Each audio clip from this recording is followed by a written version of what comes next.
Wide-angle lenses explained in less than 10 minutes. Hi and welcome to episode 63 of the Photography Explained podcast. I'm your host Rick, and in each episode I will explain one photographic thing to you in plain English in less than 10 minutes-ish without the relevant details. What I tell you is based on my lifetime of photographic experience and not Google. Still can't remember it off the top of my head, so I'm still reading it out. Let's get straight into this. Here is the answery bit. A wide-angle lens offers a wider field of view than a standard lens. The focal length of a wide-angle lens is less than a standard lens. That is, less than 50mm on a full-frame camera. Wide-angle lenses are used to capture more of a scene, wider view, and are used in a wide variety of photographic genres. Sorry for the use of the word wide there. The smaller the focal length number, the wider the field of view the lens provides. So that's the written bit. Let's go into this in a little bit more detail. Let's start with this one. What is the focal length of a wide-angle lens? Well, last episode I talked about standard lenses, which on a full-frame camera, and everything is based on a full-frame camera. I will explain the differences during this episode, don't worry. On a full-frame camera, a standard lens has a 50mm focal length. So anything with a smaller number focal length could theoretically be considered a wide-angle lens. But the general rule of thumb is anything wider than 35 to 40mm focal length is wide-angle. I should be able to say this by now, shouldn't I? Blimey, episode 63 and still doing these things. So what's that on a cropped sensor camera? I explained this in the last episode, but we'll go through it again quickly here. A crop sensor camera has a crop factor of 1.5 to 1.6 depending on the lens manufacturer. 50mm on a full frame camera equates to 50 times 1.5, which is 75. A wide angle lens on a crop sensor camera has a focal length of less than 52 to 60mm using that same range.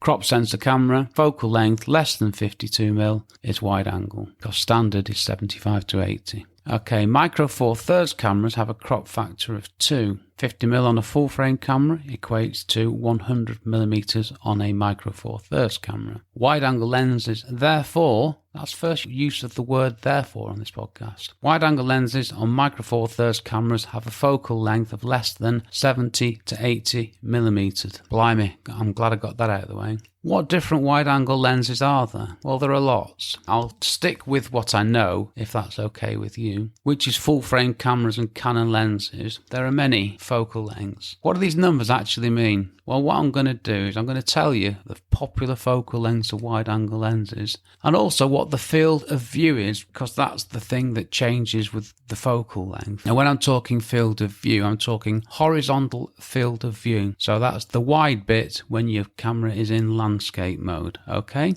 50mm gives you a 40-degree horizontal field of view. So 50mm, 40 degrees. 35mm gives you a 54-degree field of horizontal view. A 24mm focal length gives you 74 degrees. A 14mm focal length gives you 104 degrees. I will come back to that in a minute because there's some information I was looking for that I couldn't find. See, I don't know everything. Are wide-angle lenses fixed or prime? Well, that's a great question. You must have been listening to previous episodes to ask that one. You can get both. I've listed some prime wide-angle lenses, and now I'm going to touch on a couple of zoom wide-angle lenses. And when I say wide, these are wide. They're both Canon lenses. They're not cheap. They're big lumps with big bulbous bits of glass on the front of them. The lens that I want is the Canon 11 to 24mm wide-angle zoom lens, which gives you at 11mm 117 degrees, or digress as I've typed in my notes. At 24mm, you get 74 degrees. Now that is a massive, massive range. One thing that's not in my notes that I'd like to mention here is that for every extra millimetre on a focal length, you get a bigger difference on the wide angle. So to explain that, 25 to 24 to 23, the differences are big. They're bigger than going the telephoto way. And the other lens I wanted to touch on was the Canon 8 to 15mm fisheye zoom lens. Now, what's a fisheye lens? It's a lens which the view is like that from a fish. Or what you're expecting. I used to have one of these lenses. I used to love lying on my back in a forest, pointing up and making all the trees bowing from 180-degree viewpoints. It was fantastic. It was great fun, but I had no commercial need for this expensive bit of kit. So let's just think about that one. 180-degree field of view. That brings a few problems with it. Tripod legs you've got to be careful with, because if your tripod leg's sticking forward, you got your three legs. If you got one on its own in front of the camera, it will be in the photo. Just something to think about. So 8mm to 15mm. Again, it's a big range. And the problem with this is that the 8mm was a circular fisheye, and the 15mm was, it filled the full frame. Circular fisheye, I couldn't see a purpose for a circular photo at all. So I sold it. Cost me a couple of £100, but that was actually good learning for this podcast. I need to think about that, don't I? The money I spent on lenses I didn't need was just training for this podcast. What are wide-angle lenses used for? Well, landscapes, architecture, interiors, cityscapes, anything you want really, not people. Wide-angle lenses are not flattering when you're taking photos of people. First off, you've got to get up close to them, and when you do that, it's not good. You need to get a portrait lens. 85 to 100mm is perfect. So people is a no. Anything where you want to get more in a photo. And we need to remember that wide angle lenses, they change the perspective. Don't forget, 50mm standard lens. It's a similar perspective and view to that which we get with, I used the term in the last episode, with the naked eye. I hate that term. It's the same perspective that we get with our eyes. That'll do. No need for that word in there. It didn't add anything. It just made me quite angry. Things are smaller. When things are smaller, you have to think more about your composition. What's the subject? Because with a wide-angle lens, if you get it wrong, your subject is lost in everything else. And you need to create depth in photos. The more wide you go, the more wide, or even the wider you go, the more you need to work at your composition to make sure it's just not a flat plane of nothingness way off in the distance. What do I use? Well, I use a Canon 17 to 40mm f4L lens for most of my architectural photography work, and I use the 17mm focal length for probably 95% of the images that I take. 17mm, I think it's in the ultra wide bracket, so you've got to be careful. You don't want to